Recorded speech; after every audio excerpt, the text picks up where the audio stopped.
je vais vous dire que durant la colonisation, les colons qui pendaient les Noirs, même après la colonisation, aux États-Unis, le massacre des Noirs, par exemple la ségrégation raciale qui continue jusqu'aujourd'hui, les gens ne le font pas parce que les Noirs ne sont pas intelligents. Ils ne le font pas parce que les Noirs font des fautes, ou que les Noirs volent, ou qu'ils font quoi que ce soit. Ils le font à cause de la peau.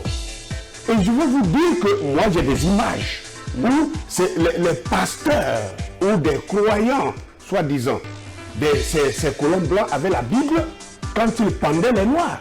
Alors, vous me parlez de quoi? Que ça ne veut rien dire que la couleur de peau. Nous souffrons pourquoi? L'homme noir souffre face à l'homme blanc par rapport à quoi? C'est par rapport à notre couleur de peau. Je suis serviteur de Dieu, médiateur de la parole. Je suis docteur de la parole. C'est pourquoi je suis prêt à prouver que Paul était noir. Est-ce que vous pouvez blanchir une feuille blanche? Non. Non. Ça veut dire que la feuille devait avoir autre couleur pour que la maladie blanche puisse la blanchir. Ça veut dire que les Hébreux étaient noirs. Job chapitre 30, le verset 28 et le verset 30. Je marche noirci, mais non pas par le soleil. Donc Job dit qu'il n'est pas noir par le soleil. Ça veut dire qu'il est noir de naissance. Comment Moïse, quand il rencontre Dieu dans le buisson ardent, après que Dieu lui dit change le bâton en serpent, le deuxième signe c'était de mettre sa main dans son sein, et quand il sortait sa main, la main devenait blanche. Bon, mon frère tonton Jaco, quelqu'un qui est blanc et puis on dit que sa main va devenir blanche. Est-ce que ça c'est logique? Non. Non. Maintenant, on va prouver que Paul est noir parce qu'on a cité Paul ici. Ah, parce que vous avez parlé de Paul. Merci. Attendez, mes frères, laissons nos religions à côté. Laissons nos doctrines personnelles de côté. Nous parlons de la parole de Dieu. Nous parlons des Écritures. Ce que les Écritures disent ici, c'est tellement clair. Il n'y a ni juif, ni grec, mais aussi il n'y a ni femme, ni homme. Même le Seigneur Jésus-Christ. Même Jésus-Christ. C'est noir. La preuve, c'est que je crois dans Jean 8, on l'a confondu, on a conclu qu'il était samaritain. Pierre, lorsqu'il veut montrer que la beauté ne consiste pas dans des cheveux tressés. Là aussi, tonton Jacob, est-ce que cette tradition-là se retrouve en Europe, lesquelles, pour se rendre belles, sont obligées de passer du temps... C'est la femme africaine. Quand les siens ne l'ont pas reçu ici, c'est Israël physique. Et effectivement, c'est de cet Israël que nous sommes en train de parler. Et la Bible dit, quand ils ne l'ont pas reçu, alors Dieu a rejeté une partie. La Bible n'a pas dit la totalité d'Israël. Donc c'est cet Israël-là qui s'ignore là. Que nous, notre mission, c'est de ramener leur mémoire et de les identifier qu'ils sont cet Israël-là que Dieu est en train d'achever. Il a fini de travailler avec les nations, il revient de travers eux. Comme les chansons que Bilia Bana et Komi et Abisselamboi, c'est une fausseté. Ceux qui rentrent dans les mesures de l'ange, ce sont les adorateurs. Et ces adorateurs, la Bible dit, ils sont où? Au-delà des fleuves de l'Éthiopie. Que à la fin, Dieu doit d'abord identifier, après avoir sauvé les nations par l'Église, il revient traiter avec Israël seul. Et il cite les familles ici. Et c'est pourquoi il faut identifier cet Israël-là. Ça n'a rien à voir avec l'Église.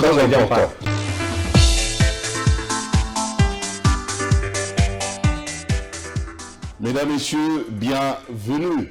Vous avez suivi, on a suivi ensemble l'émission très intéressante avec nos invités, Dr Aké Dieudonné et Dr King Fortuné. Ils ont d'ailleurs passé comme ça 2 jours de conférence. Voilà, j'espère que ça va revenir encore parce qu'il y a beaucoup de gens qui ont demandé. Apparemment, on n'a pas très bien suivi le jour même de la conférence. Bon, il n'y a pas de problème. Ils sont revenus parce qu'il y a des réactions et on a besoin aussi d'avoir des éclaircissements autour justement de ces juifs, du peuple juif qui est noir et non blanc. Alors, le docteur Aké Dieudonné est là encore une fois aujourd'hui. Bonjour. Bonjour. Et aussi le docteur King Fortuné, merci d'être là. Merci et bonjour. Merci. Déjà, d'entrée de jeu, 2 jours de conférence comme ça, comment ça s'est passé déjà, docteur King? La conférence s'est très bien passée dans la mesure où nous avions pu récolter plusieurs témoignages des anciens, des papas, qui ont vécu effectivement tous les maltraitances les persécutions qui d'ailleurs, moi et le docteur Ake, pour étayer ces thèses, on est obligé de faire passer par la projection. Mais cette fois-ci, nous étions devant les témoins qui ont donné des preuves et qui nous ont expliqué avec précision comment cela s'est passé. Et ce qui est déplorable, c'est parce que bon, ces événements se sont passés en RDC ici, mais c'est en quelque sorte occulté et qu'on n'en parle pas. C'est ça le problème. Dès que c'est fait en Europe, c'est un blanc qui ont subi. Même les autorités, les présidents font même des marches, font des discours. Mais quand c'est le peuple africain qui en est, qui subit ces persécutions, ça passe sous silence. Donc la conférence est tellement bien passée et je crois que les gens pourront suivre cela puisque ça se trouve déjà sur YouTube. Déjà sur YouTube, oui. Moi-même d'ailleurs j'avais suivi la première journée. C'était très bien, ça s'est très bien passé. Est-ce que vous êtes satisfait finalement de ce que vous avez exposé lors de la conférence?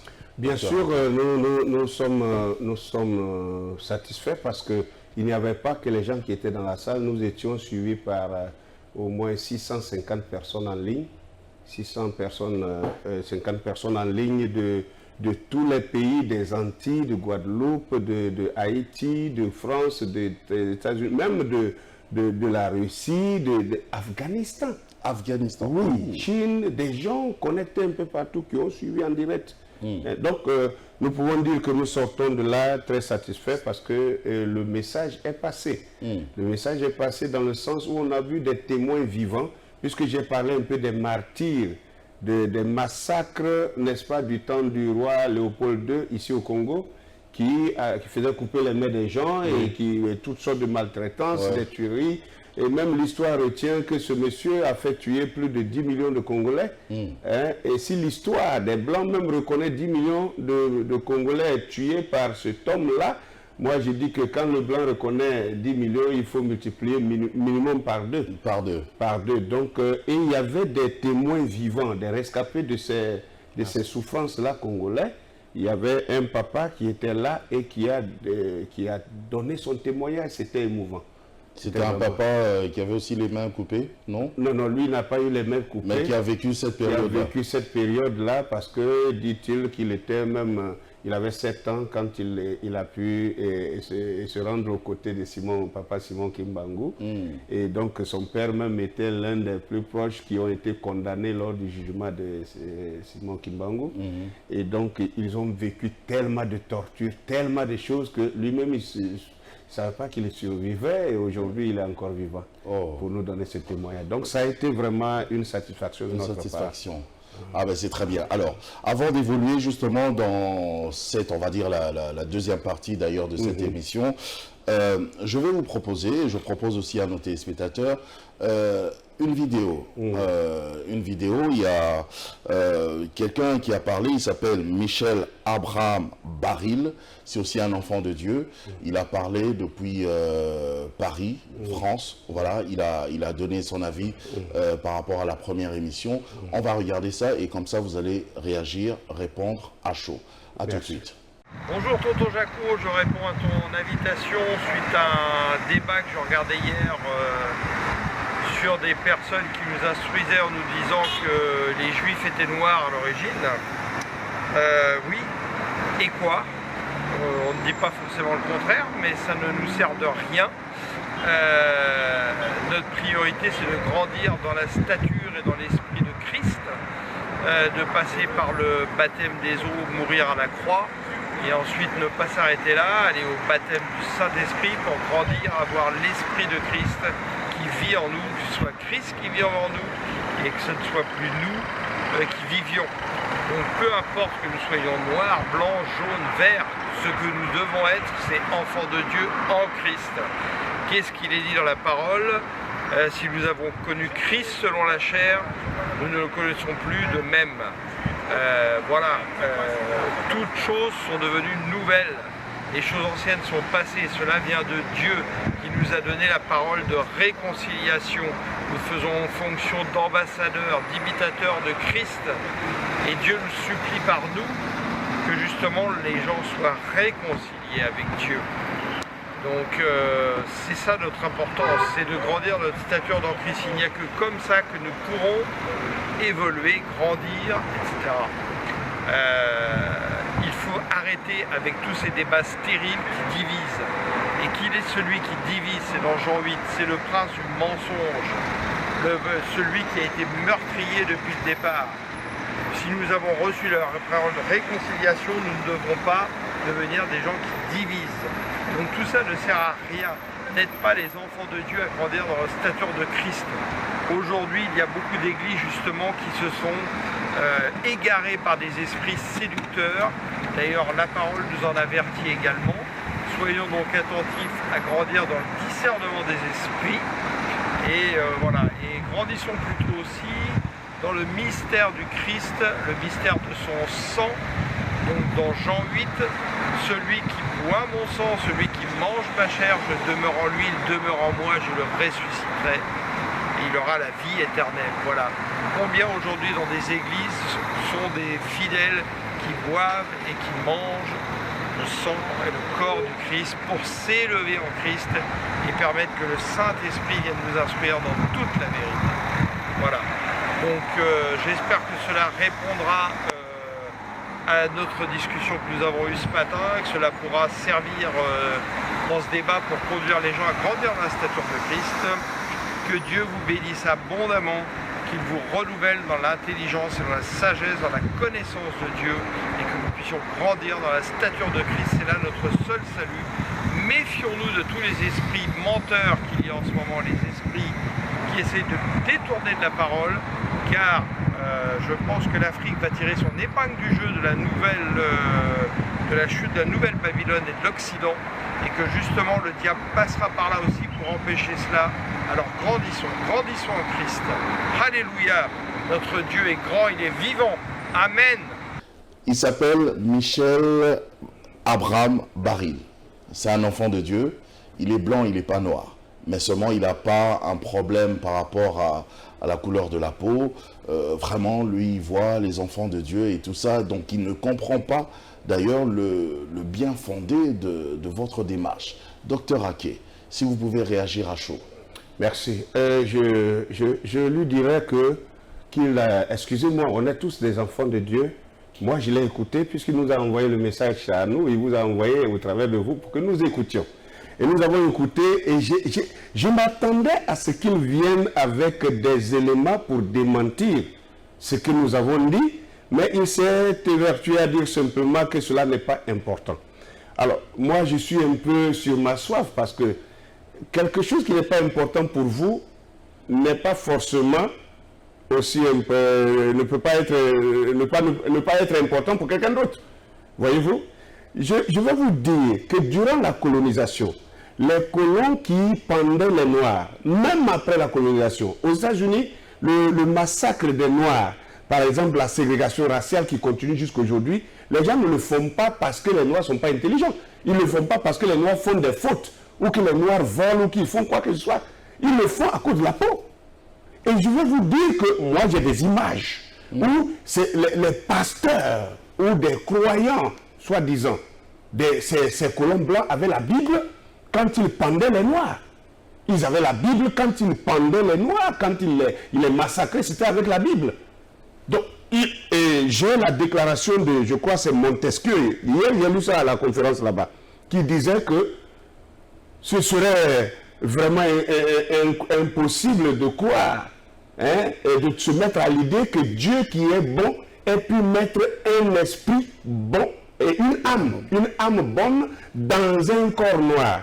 Il dit que si nous croyons ici, c'est à en croire que nous ne sommes plus des chrétiens. Ça veut dire qu'il parle en tant que chrétien.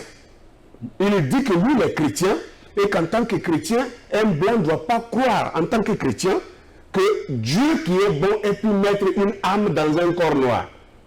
Alors, vous me parlez de quoi? Que ça ne veut rien dire que la couleur de peau... Nous souffrons pourquoi? L'homme noir souffre face à l'homme blanc par rapport à quoi? C'est par rapport à notre couleur de peau. Alors, si ce n'est pas important pour eux, c'est important pour moi, parce que c'est moi qui vis la chose. C'est moi qui en souffre. Mais ça donne quand même une connotation raciste quand vous... Mais qui est le raciste? est-ce celui qui nous massacre ou nous qui pleurons notre massacre? Parce que, Chez nous, parce que vous êtes serviteur de Dieu. Hein? Oui. Ah. Mais chez nous, moi j'ai un adage chez moi qui dit que si vous frappez un enfant, ne lui enlevez pas le droit de pleurer. N'est-ce pas? Vous frappez un enfant et vous lui enlevez le droit de pleurer, vous le tuez 2 fois. Nous, le noir n'est pas Donc là, raciste. vous êtes en train de pleurer. On est en train de pleurer. On dit voilà, c'est qu'on qu'on vous vous laisse le laisse. droit de pleurer. C'est tout. Mais après, le but, c'est quoi? Parce que D'ailleurs, après, vous êtes serviteur de Dieu. Je suis serviteur de Vous Dieu, êtes mais docteur de la parole. je suis docteur de la parole. C'est pourquoi je suis prêt à prouver que Paul était noir. Paul Prouvez-nous. était par la Bible. Allons directement. Que les Hébreux étaient noirs, que Paul était noir, que les apôtres étaient noirs, que le Christ était noir, avec la parole. Et je veux que quelqu'un qui me dit qu'il n'est pas d'accord, qu'il ne s'arrête pas là, mais qu'il vienne avec des éléments bibliques pour contredire. Au lieu de me dire je ne suis pas d'accord. Je vous donne tout le temps. Merci. Si vous me donnez Après tout le le temps, docteur King aussi, je vais vous donner votre temps. d'accord. D'accord. Je commence par le peuple hébreu lui-même. Nous prenons le texte de Lévitique chapitre 13, verset 9 au verset 16 que je vais lire rapidement. Et puis, on va tirer un élément dedans qui est si clair, qui démontre que le peuple hébraïque est un peuple noir depuis l'origine. La Bible dit ici, j'ai bien dit Lévitique chapitre 13, le verset 9 au verset 16.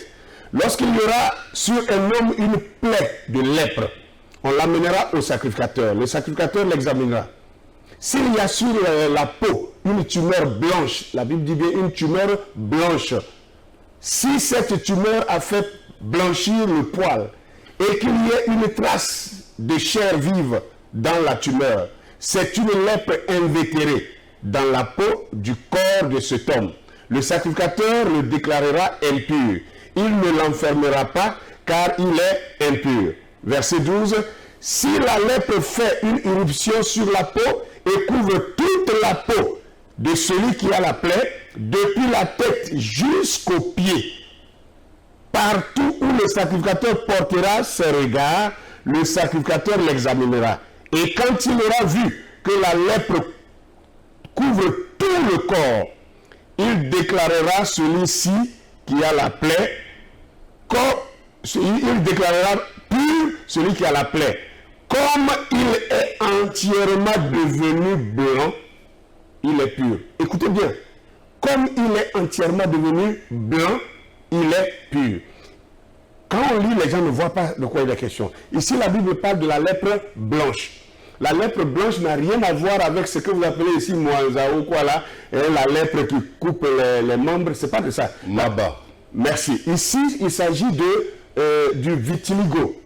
Son nom scientifique ici, Ah, le c'est vitiligo. le vitiligo. Ok. Et ça, son explication, c'est l'albinisme partiel. C'est-à-dire, Il y a c'est... beaucoup de gens, on voit. Merci. Voilà, c'est ça là, c'est ça. Oui. C'est ça qu'on appelle le Vitiligo. vitiligo. Oui, oui. Alors, c'est ça qu'on appelle le vitiligo. Donc, cette lèpre-là, qui est la lèpre blanche, la Bible dit que si ça attrape un Israélite et que ça touche sa peau, tant que c'est tacheté comme ça, qu'il y a des parties blanches, des parties noires, alors il est impur.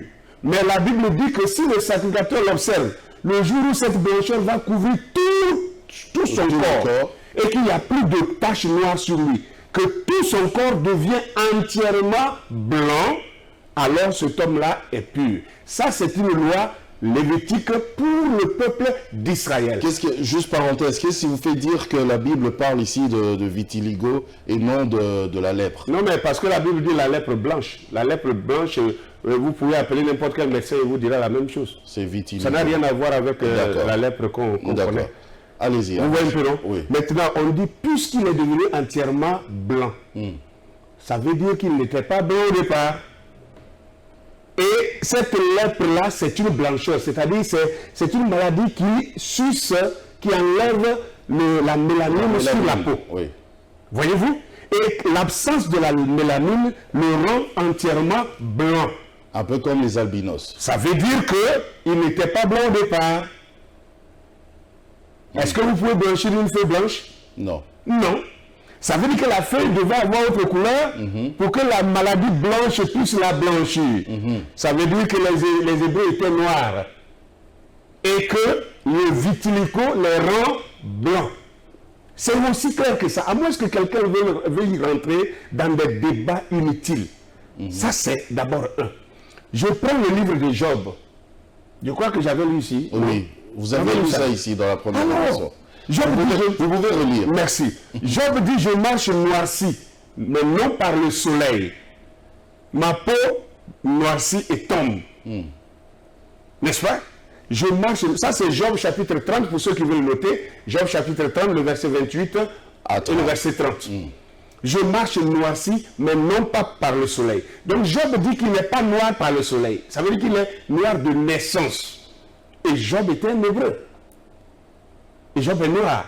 Maintenant, allons plus loin. C'est pour, quand on prend cette histoire de vitiligo ici, ça nous permet de comprendre comment Moïse, quand il rencontre Dieu dans le buisson ardent, après que Dieu lui dit change le bâton en serpent, le deuxième signe c'était de mettre sa main dans son sein, et quand il sortait sa main, la main devenait blanche.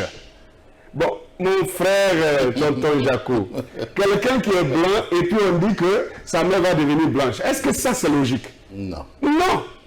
Il se trouve devant 600 000 personnes. 600 000 personnes. Il doit leur prouver que Dieu lui a donné un miracle. Donc devant 600 000 personnes, c'est des gens qui sont quand même très... Donc il est noir et puis il est noir, les miracles, il doit mettre sa main noire ici. Ma main qui devient et quand ça devient blanche, les gens qui sont au bout là-bas doivent voir que sa main a blanchi. Ça veut dire que Moïse ne devait pas être blanc. Sinon alors, peut-être Dieu allait mettre une couleur noire pour faire la différence. À moins que quelqu'un veuille entrer dans les débats inutiles. J'avance encore pour vous donner peut-être on va dire c'est l'Ancien Testament. Il y a beaucoup de choses. Mais je vais entrer dans la Bible. C'est la Bible, non? Merci mon frère. Maintenant, dans le Nouveau Testament, voilà ce qui est dit ici. Nous sommes ici dans Actes chapitre 13. Actes chapitre 13, le verset 1 seulement. Le verset 1 seulement. La Bible dit, il y avait dans l'église d'Antioche des prophètes et des docteurs. Barnabas, Siméon, appelé Niger, Lysius de Cyrène, Manahem qui avait été élevé avec Hérode le tétrarque et Saul. Ok? Il n'y a rien ici, mais il y a plein de révélations là.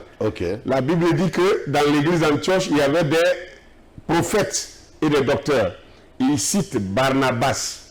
Il cite Siméon appelé Niger. N'est-ce pas?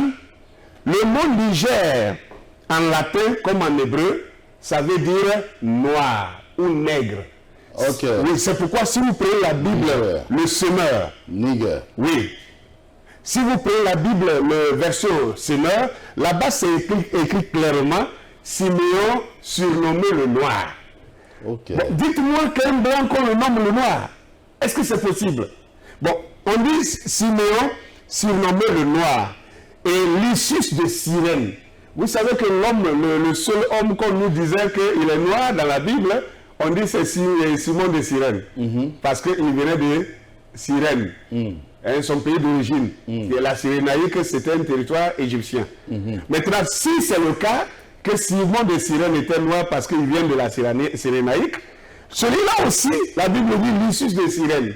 Lysius aussi est originaire du même endroit. Donc Lysius est quoi? Il est noir. Et noir. Maintenant, on va prouver que Paul est noir, parce qu'on a cité Paul ici. Parce que vous avez parlé de Paul. Merci. Paul est bel et bien noir. Nous prenons Actes chapitre 21. Actes chapitre 21 à partir du verset 35. Le jour où Paul, l'apôtre Paul a été arrêté au temple de Jérusalem, n'est-ce pas? Quand les Juifs l'ont accusé, ils l'ont attrapé, ils ont commencé à le lécher. La Bible dit que c'est le tribun qui est venu avec des soldats pour venir le sécuriser. Maintenant, quand le tribun l'a sécurisé, voilà ce qui va se passer au verset 35. Lorsque Paul fut sur les degrés, il dut être porté par les soldats à cause de la violence de la foule. Car la multitude du peuple suivait en criant « Fais-le mourir !» Au moment d'être introduit dans la forteresse, Paul dit au tribun « M'est-il permis de te dire quelque chose ?» Et le tribun répondit « Sais-tu le grec ?» C'est-à-dire, sais-tu parler le grec? Oh, tu parles le grec? Tu n'es donc pas cet Égyptien qui s'est révolté dernièrement et qui a amené dans le désert 4000 brigands. Oh, qui parle le grec? Tu ne donnes pas cet Égyptien. Moi, je te prends pour un Égyptien. Tu ne donnes pas cet Égyptien-là qui s'est révolté, qui a pris des brigands pour aller dans le désert. Et regardez la réponse de Paul.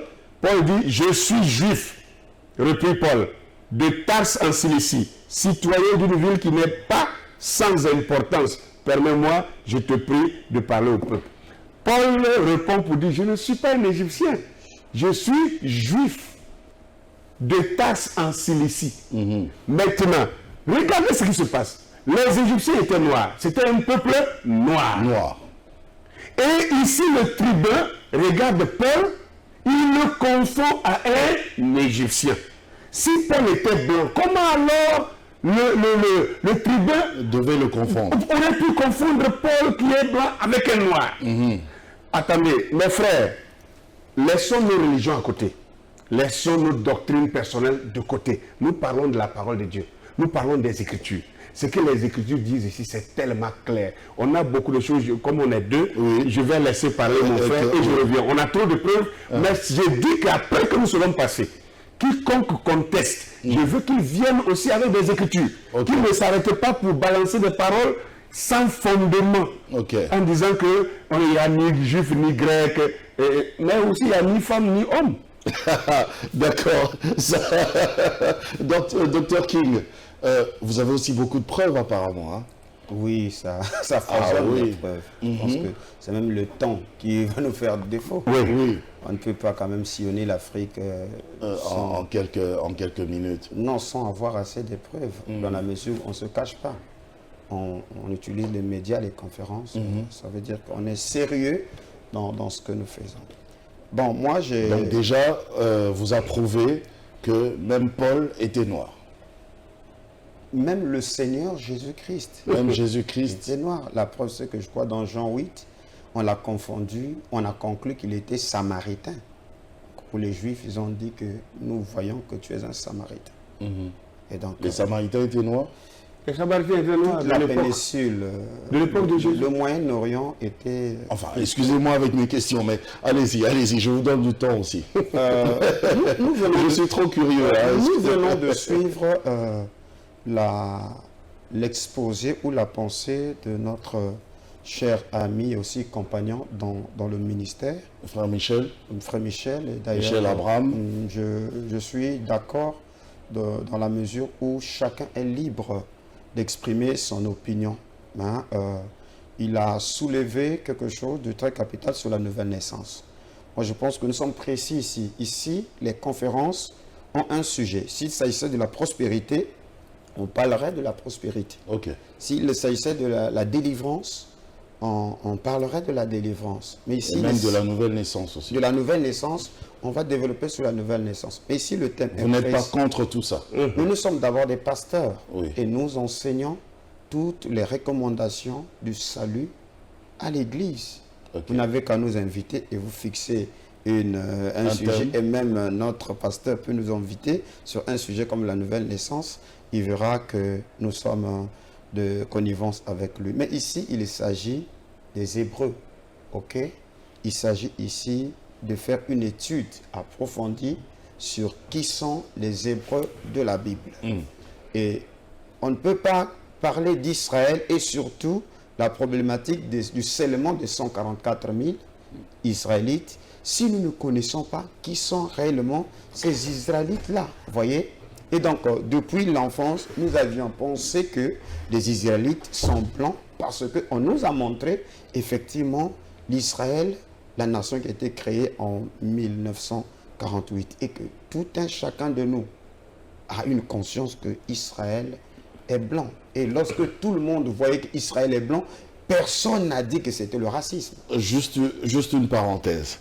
Si même Jésus-Christ était noir, or Jésus-Christ a aussi une généalogie. Donc toute cette généalogie de Jésus est composée des noirs. J'ai une émission là-dessus sur les origines africaines. C'est juste une parenthèse, Mais puisque Judas, parce qu'il est le lion de la tribu de Judas. La femme de Judas était cananéenne et Tamar est cananéenne. Cananéenne, c'est une camite, une africaine avec des cheveux crépus. Rahab est aussi cananéenne, une femme avec des Ce cheveux. sont les arrière-grand-mères de Jésus. Ok, Donc de la lignée de Jésus. on est d'accord. On ferme la parenthèse. Ok. Allez-y, docteur.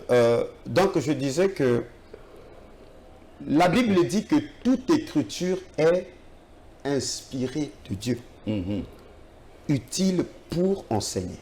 Donc aucun homme sur la terre n'a l'appareil de mesure pour dire que telle écriture n'est pas utile, telle écriture n'est pas utile, tel thème n'est pas utile. Comme le docteur Ake a dit, si un tel pense que ce n'est pas utile, mais il y a des gens qui trouvent que c'est ça ce qu'il faut pour leur élévation spirituelle.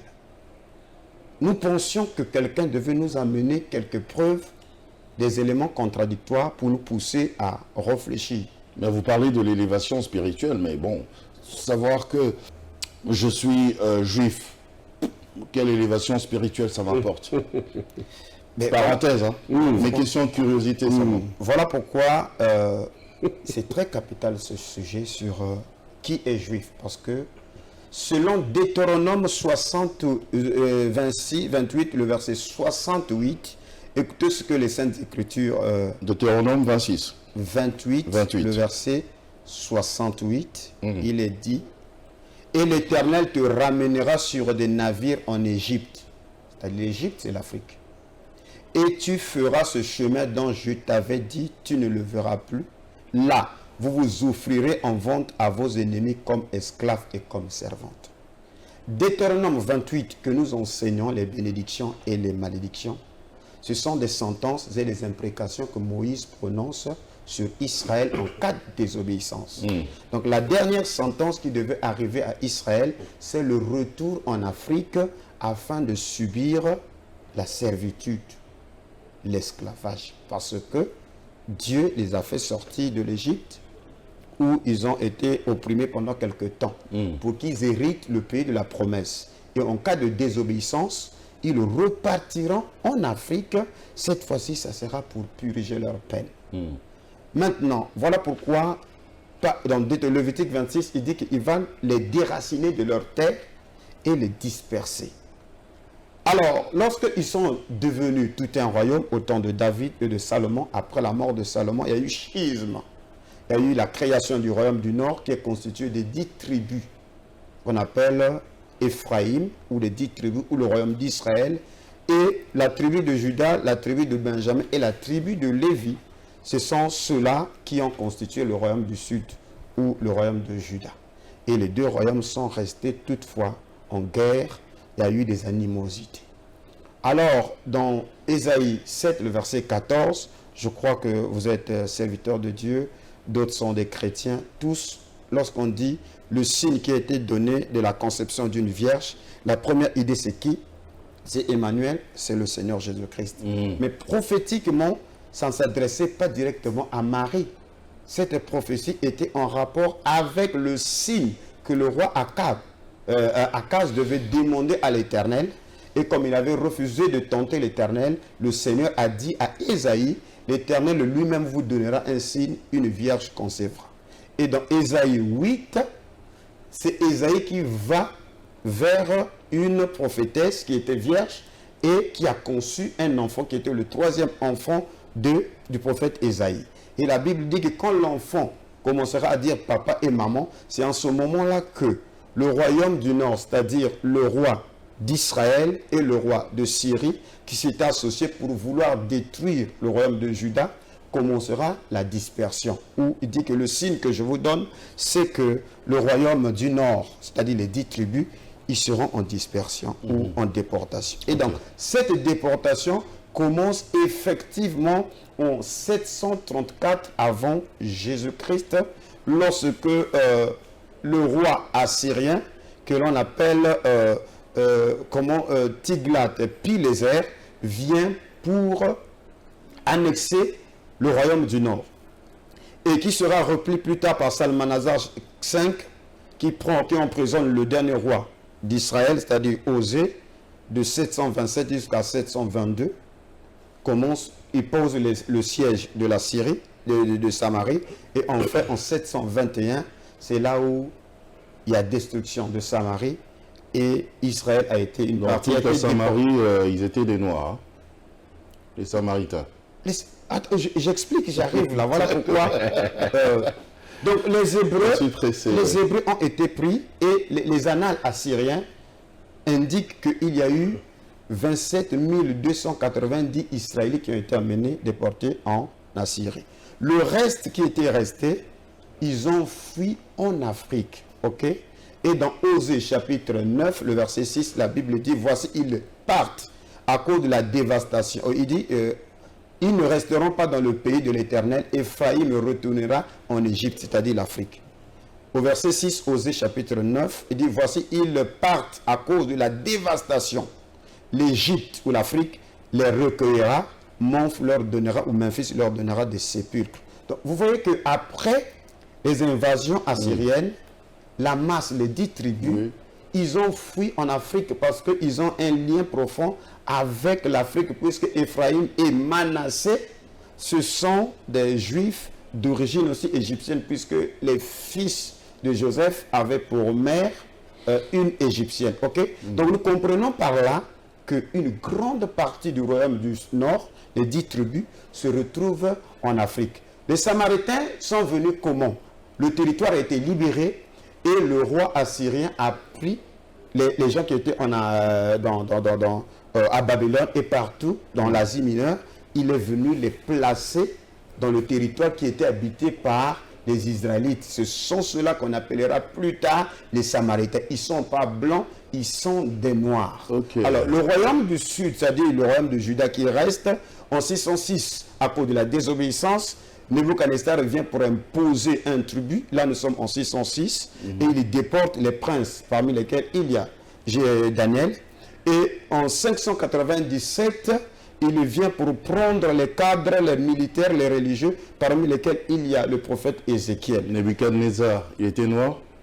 Mais c'était un Babylonien et tout ça. Alors, la troisième vague de déportation, c'est en 586, c'est là où le temple a été incendié. Et quand le temple est incendié, alors une partie avait fui en Asie et tout. Mais vous allez lire dans 2 Rois chapitre 25, le verset 25 à 26, et dans Jérémie 43, le verset 1er jusqu'au verset 7, la Bible dit que Nebuchadnezzar avait laissé un gouverneur qu'on appelait Guédélia, et Nathania tua Guédélia, ce qui a créé du tumulte. Alors les Juifs ont eu peur, ils ont décidé d'aller en Égypte. Ils ont dit à Jérémie de prier pour eux afin que Dieu leur parle. Et Jérémie, après 10 jours, leur donne des instructions de rester dans le pays de Juda.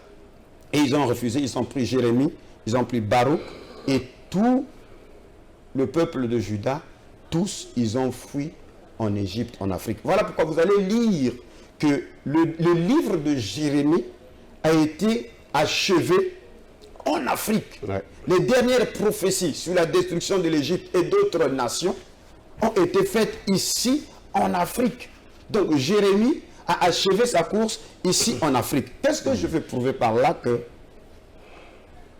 Israël, donc les 10 tribus qui sont en Afrique, les 2 tribus et les Lévis rejoignent les autres en Afrique. Donc nous avons la reconstitution de 12 tribus en Afrique. D'où l'écriture que nous avions citée dans Sophonie chapitre 3, le verset 10, au-delà des fleuves de l'Éthiopie, mes adorateurs, mes dispersés, m'apporteront des offrandes. Lorsqu'on parle le code de dispersion, c'est ce que je viens de démontrer ici, que les dispersés de l'Éternel sont en Afrique. Parce que ceux-là qui vont à Babylone, ceux qui vont à Babylone, une partie va revenir pour reconstruire le temple. Et ce petit parti, ces prémices qui reviennent, se développeront, feront des convertis, parmi lesquels il y a des Édomites, et le Seigneur Jésus-Christ viendra croiser ce petit peuple-là. Ce n'est qu'une poignée de Judéens qui vient croiser. Voilà pourquoi il dit d'aller vers les brebis perdues, pas de la maison de Juda, mais de la maison d'Israël. Et Jacques, son évangile est annoncé aux 12 tribus qui sont dans la dispersion. Donc du vivant du Seigneur Jésus-Christ sur terre, Israël n'était pas encore reconstitué, et nous venons de lire noir et blanc, ils repartent où? Ils repartent en Afrique. Donc C'est ce qui rejoint l'au-delà des fleuves de l'Éthiopie. Donc les prophètes sont précis. Maintenant, je vais vous donner un indice qui montre qui sont au-delà des fleuves de l'Éthiopie. Dans Ésaïe chapitre 3, le verset 17, la Bible dit « Le Seigneur rendra chauve le sommet de la tête des filles de Sion. » Donc c'est une punition, c'est l'un des malheurs qui arrivera aux femmes israélites. Et il dit, la tête de ces femmes-là deviendra chauve. Ok. Ok. Et lesquelles qui souffrent de ces maladies, de chute de cheveux. Moi, je pense que tout un chacun de nous, nous sommes ici à Kinshasa. Chacun peut relire Ésaïe 3, le verset 17. C'est l'un des malheurs qui amène nos femmes aujourd'hui à porter il y a la malédiction des chutes de cheveux. Et ils sont obligés de faire recours à des mèches brésiliennes et tout ça. Donc c'est un malheur, c'est même un signe distinctif. Ce sont des châtiments qui atteindront les femmes israélites. Pierre, lorsqu'il veut montrer que la beauté ne consiste pas dans des cheveux tressés. Bon, là aussi, tonton Jacob, est-ce que cette tradition-là se retrouve en Europe, lesquelles pour se rendre belles sont obligées de passer du temps... C'est la femme africaine. Voyez-vous, qui tresse les cheveux. Depuis toujours. Depuis toujours. Ouais. Depuis la nuit des temps, depuis l'Égypte et tout ça. Donc, c'est clair d'où on dit les dispersés de l'Éternel sont au-delà des fleuves de l'Éthiopie. Maintenant, on visite l'au-delà des fleuves de l'Éthiopie, on ne voit pas de blancs là-bas. Il n'y a que des noirs. Il y a des bantous qui y sont. Alors, oui, mais en Afrique, il n'y a pas que les bantous, vous savez, non? Il y a les bantous, il y a les Nilotiques. Non, mais il n'y a pas de blancs. Il y a les Maghrébins. Il n'y a pas de... Non. On dit au-delà des fleuves de l'Éthiopie. Bon, l'Afrique, moi je prends l'Afrique. Non, la Bible dit au-delà des fleuves de l'Éthiopie. Donc c'est pas que les bantous, non? Mais au-delà des fleuves de l'Éthiopie, il n'y a que des bantous. Ok, mais quand on va à l'est, par exemple, de... Oui, mais c'est là où nous sommes en train de vous dire que tous les Noirs africains ne sont pas des Hébreux. Ce n'est pas tous les Noirs africains qui sont Hébreux. Les Hébreux, ce sont les Bantous. Les Hébreux, bon, je ne sais pas comment vous définissez le Bantou, sinon que nous parlons en termes de Kamites et de Sémites. Et ce sont les Sémites. Enfin, par la morphologie, hein, déjà, en Afrique, vous savez, Sémites. on sait voir que ça, c'est un Bantou. On sait voir que vous êtes Bantou. Oui, parce que c'est un juif. Oui, il y a la forme du nez, on sait voir. Oui. Voilà. Les Nilotiques aussi, on sait les voir. Vous voyez, non? Donc, c'est de ça que nous parlons. Mais il n'y a pas de blanc. Ici, le débat, les gens veulent qu'on ne dise pas que les Hébreux sont noirs. Donc, on n'a qu'à laisser...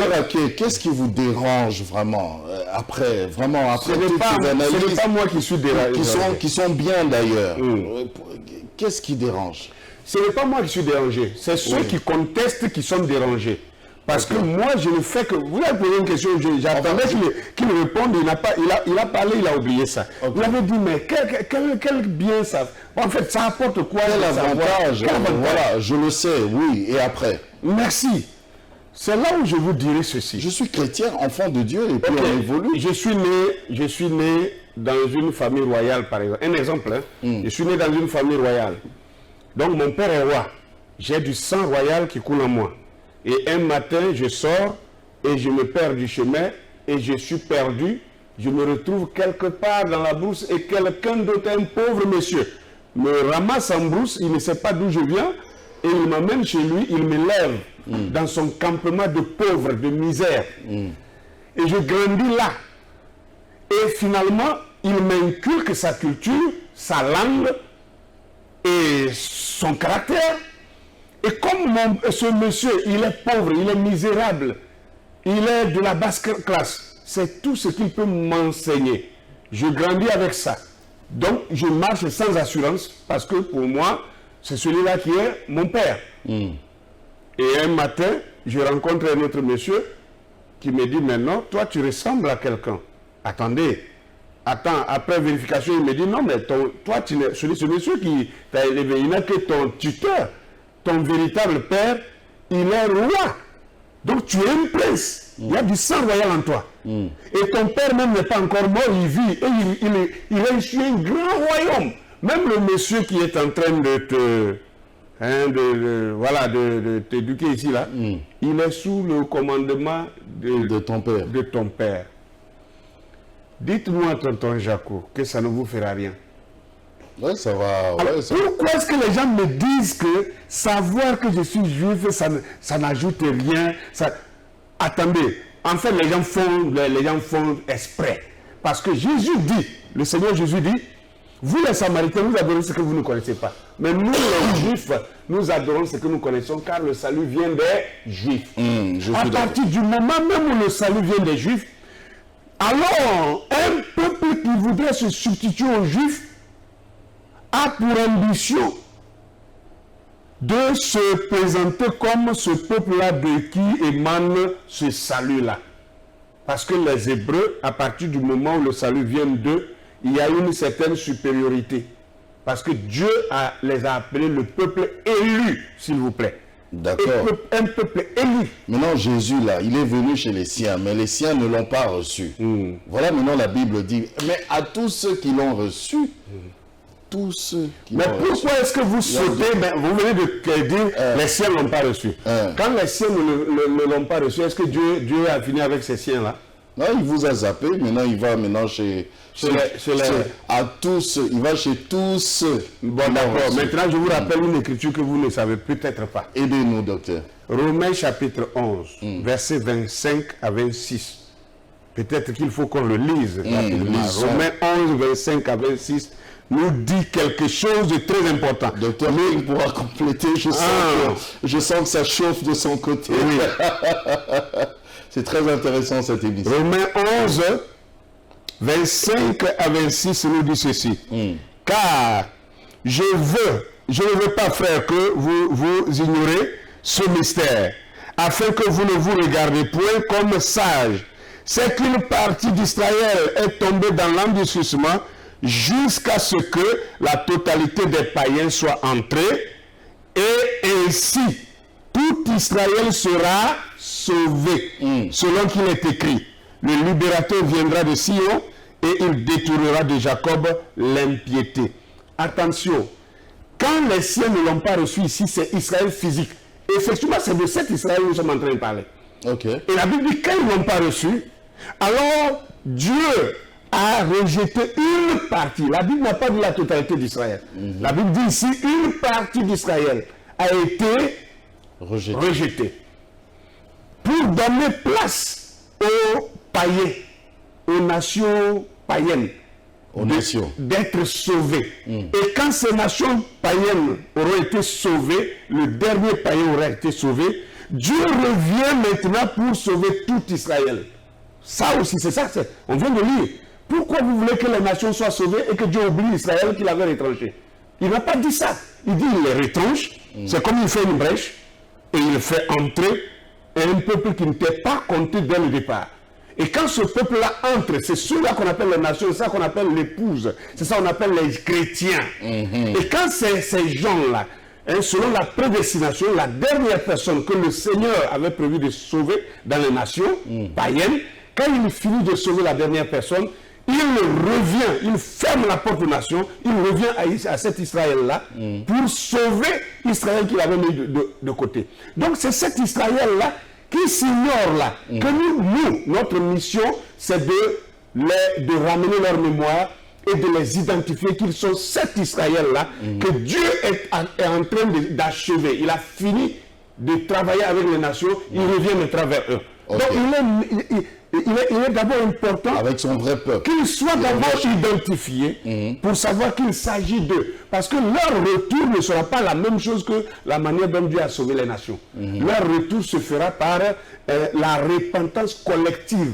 Ça, c'est ça, on peut lire ça bientôt tout à l'heure. Puisqu'on reste toujours de 5 minutes, malheureusement, oulala.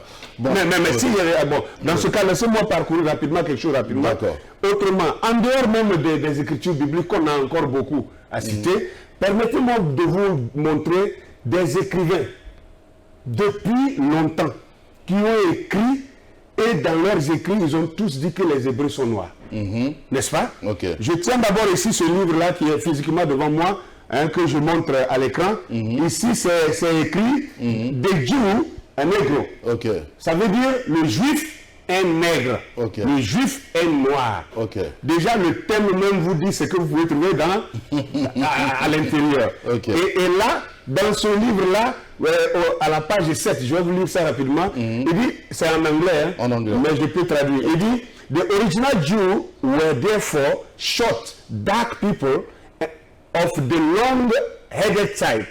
The original Jew and Negro were then descended from the same father. Ça veut dire que les Juifs d'origine étaient cependant de taille courte, sombre, c'est-à-dire noir, un peuple du type longue tête, et il dit les Juifs d'origine et noirs étaient descendants d'un même père. Et ça, c'est un blanc qui a écrit ça, ce n'est même pas un noir pour qu'on soit en train de douter. C'est un blanc et il a écrit ça, c'est quelqu'un de 1872 à 1956. D'accord. Hein? Et il y a beaucoup de personnes comme ça, telles que des tributes for des négros. Okay. Lui aussi, c'est Wilson Amstead. Okay. Il dit la même chose que les descendants des Juifs originaires de Judée étaient installés sur les côtes ouest africaines et ils sont noirs. Voilà. Il y a beaucoup de titres ici. On très intéressant, malheureusement. Alors, Dr King, je vous donne 2 minutes et comme ça, le docteur Ake va conclure en 1 minute. Si les gens pensent que c'est pas utile, moi je pense que c'est très utile. Je crois que c'est, oui, par rapport à ce que le docteur Ake a dit, c'est quand même important quand finalement vous savez que votre papa, c'est lui le roi. Non, même doctrinalement, parce qu'il y a souvent des chants que j'entends que la nourriture de Bilia Bana est commis à Bissau en bois. Il y a Bana Bapé, ça qu'on a bamboité. La nourriture des enfants, on ne les donne pas aux chiens. Et les chantres chantent aujourd'hui, c'est une grâce aujourd'hui, la nourriture à Bayouda est commis à Bissau Bambois. Bon, regardez. Vous connaissez la chanson on me dit souvent que Jésus n'était pas noir. On me le répète. Vous avez dit. Il y a tout ça. Voilà pourquoi les gens chantent même. Voilà. On me le répète qu'il était tout blanc. Voyez-vous, Jésus était juif, il n'était pas de ma race. Vous voyez, ce que moi je sais, il est pour moi. C'est une fausseté. C'est une fausseté. Comme les chansons que Bilia Bana est commis à Bissau Bambois, c'est une fausseté. Voilà pourquoi c'est pas simplement de connaître qu'on est noir ou pas, mais ça vient régler, redresser, déconstruire en fait toute la base théologique qu'on a. Parce qu'il faudrait que nous puissions savoir qui est sémite, qui ne l'est pas. Pourquoi la Bible parle des incirconcis? Est-ce que nous sommes des incirconcis? Non, incirconcis. Pourquoi? C'est même dans notre culture. Mais pourquoi on dit que nous on est incirconcis? Oh, la nation c'est incirconcis. Or, le mot nation, c'est le mot gentil, ou les étrangers, ou les incirconcis. Déjà dans l'Apocalypse chapitre 11, le verset 1er, la Bible dit « Et on me donna un roseau semblable à une verge, en disant, lève-toi et mesure le temple de Dieu, l'autel et ceux qui y adorent. Mais les parvis extérieurs, laisse-les en dehors et ne le mesure pas, car il a été donné aux nations et elles fouleront aux pieds la ville sainte pendant 42 mois. » Voyez-vous que ceux qui rentrent dans les mesures de l'ange, ce sont les adorateurs. Et ces adorateurs, la Bible dit, ils sont où? Au-delà des fleuves de l'Éthiopie. Parce que là, il s'agit du temple. Et dans Romains chapitre 9, à qui appartient le culte? À qui appartient le temple? À qui appartiennent les alliances? À qui appartiennent les patriarches? Et même Christ selon la chair, c'est une promesse des Israélites. C'est écrit noir et blanc, nous sommes ici dans le Nouveau Testament. Donc c'est un sujet très très capital parce que aussi longtemps que vous priez le Seigneur sans que vous sachiez, vous êtes sous quelle alliance, vous êtes sous quelle lignée, il vous sera difficile. Voilà pourquoi le Seigneur a dit à la femme cananéenne que c'est pas ta nourriture, parce que c'était réservé aux Israélites. Donc si nous sommes Israël, quoi que nous soyons chrétiens, nous devons adorer Dieu en tant qu'Israélites. Voilà que Paul est apôtre des incirconcis. Et nous ne sommes pas les circoncis. Ça veut dire que nous avons une alliance avec le Seigneur, quoique à partir de la croix, mais en tant que circoncis. La circoncision, ça a toujours été dans notre culture. Concluez, docteur Ake. Merci beaucoup. Vous pouvez leur parler directement en les regardant. D'accord, merci beaucoup. Alors, si je devais conclure, je dirais merci d'abord de nous avoir invités à nouveau. Je vous en prie. Et merci pour notre frère, le prédicateur français, qui a essayé, il a essayé de dire quelque chose, mais finalement, il a fait un long discours vide. C'est un long discours vide, et moi, je vais être courtois, sinon il nous a insultés. Il a dit que nous sommes des esprits menteurs, de diviseurs et tout ça. Je ne vais pas rentrer dans ça. Mais je voulais dire à ceux qui nous ont écoutés que moi, quand je parle, même quand j'accepte un débat, je ne débat pas pour qu'à la fin on me dise que j'ai raison et que l'autre a tort. Je débat pour que ceux qui nous écoutent, qu'ils écoutent les deux versions et que l'Esprit de Dieu qui est en eux leur permette de prendre le bon côté, car Dieu permet qu'au travers de nos langages, de ce que nous disons à partir de la parole de Dieu, que l'Esprit de Dieu sélectionne la parole qu'il veut mettre dans le cœur de qui il veut, que ça soit entré. Alors, je voudrais clôturer sur Zacharie chapitre 12. 30 secondes, vous avez 30 secondes. Qui nous dit, alors je répandrai sur la maison de David et sur les habitants de Jérusalem un esprit de grâce et de supplication, et ils tourneront les regards vers moi, celui qu'ils ont percé. Ils pleureront sur lui comme on pleure sur un fils unique. Ils pleureront amèrement sur lui comme on pleure sur un premier-né. En ce jour-là, le deuil sera grand à Jérusalem, comme le deuil d'Adadrimon dans la vallée de Megiddo. Le pays sera dans le deuil, chaque famille séparément. La famille de la maison de David séparément, avec les femmes à part. La famille de la maison de Nathan séparément, avec les femmes à part. La famille de la maison de Lévi séparément, avec les femmes à part. La famille de Chiméi séparément, avec les femmes à part. Toutes les autres familles, chaque famille séparément. Ça veut dire qu'à la fin, Dieu doit d'abord identifier, après avoir sauvé les nations par l'Église, il revient traiter avec Israël seul. Et il cite les familles ici. Et c'est pourquoi il faut identifier cet Israël-là. Ça n'a rien à voir avec l'Église. Très important. En tout cas, très important. Que Dieu vous bénisse. Merci beaucoup. C'était, on a appris, mais on doit continuer à apprendre. C'est très très important. Malheureusement, le docteur Aké doit rentrer demain déjà en Côte d'Ivoire. Comment on dit au revoir en Côte d'Ivoire chez les Ivoiriens? Nous, on n'est pas comme au Congo. Déjà une beauté. Bonjour, on dit comment? C'est pourquoi je dis que nous, on n'a pas une langue centralisée. En Côte d'Ivoire, chacun parle le français. Ok. Il y a pas... Les ethnies, il n'y a pas une langue dominante. Dominante comme nous, le lingala. Non. Oh là là. C'est ça le malheur chez nous là-bas. Oh là là, ok. Mais à Brazzaville, c'est toujours... une beauté, c'est la beauté. Et au revoir, je sais pas... Ok, mais malam. Voilà. Ben, ici, on peut dire, je peux le dire aussi en athée, on dit Aounfa. Aounfa. Aounfa. Aounfa. Ok. Aounfa, docteur Aké. Merci de nous avoir suivis. Les réactions, n'hésitez pas. Vous pouvez faire comme le frère Michel Abraham qui a carrément fait une vidéo où il réagissait. Et on va trouver un moyen pour encore avoir nos invités. Peut-être aller vers eux, soit à Brazzaville, soit en Côte d'Ivoire. On va organiser ça. Portez-vous bien. Que Dieu vous bénisse. Au revoir. Au revoir.